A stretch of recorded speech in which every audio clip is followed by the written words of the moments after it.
Hey, what is up, intelligent people? I'm Mr. Sicko. Today we're going to be having another quick update about Tezos or XTZ. And as you can see, Tezos is sitting at a price of right around $3.79.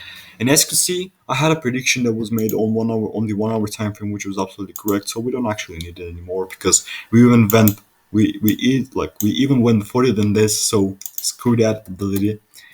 And yeah, so what do I thought that was going to be happening with I thought that we were about to be touching this line, which I still think that we could do, but as you can see, we're on a roll to be breaking through this high right here, which is a pretty reasonable and pretty understandable, to be honest.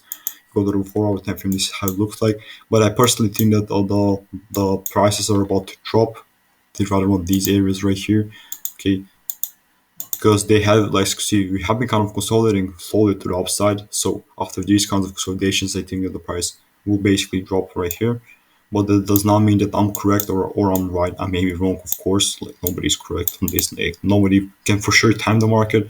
But I think that we are about to touch these lines. And why is that? Because as you can see, overall, this whole level is a great buy and retest zone. So yeah, peace out. Have a great day for the rest of your day, and bye.